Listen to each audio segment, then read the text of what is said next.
Aqui, ó, começando pela parte da frente, a suspensão humilde dele, uma Fox 40, 203 mm de curso, esse de 20.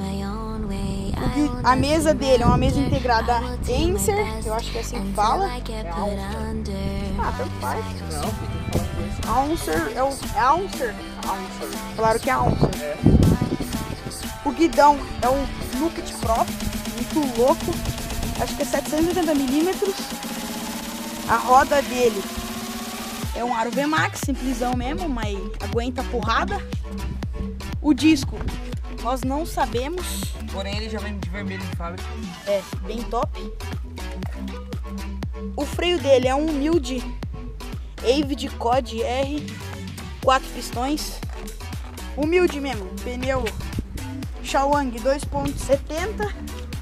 Pneu da hora e aguenta bem. Daqui, ó, o trocador dele. O trocador dele é um SRAM X9. Louco também, demais. Agora o quadro. O quadro é um aço defense, que aqui tá com choque do Medel, que é o original que vem de fábrica. O pé de vela. O pé de vela é um pé de vela Deore, integrado, modelo antigo.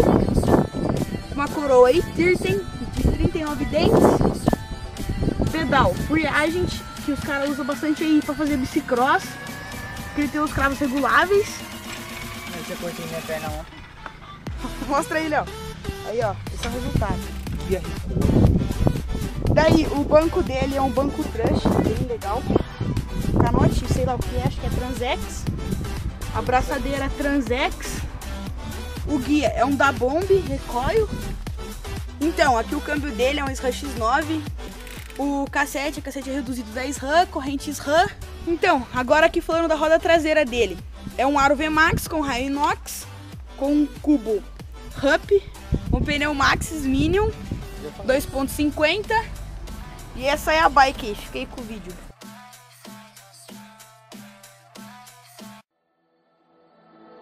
What if I go stronger? What if I get higher? What if I start doing things I know I will regret? I will make my own way, I will not surrender. I will do my best until I get put under. What if I go stronger?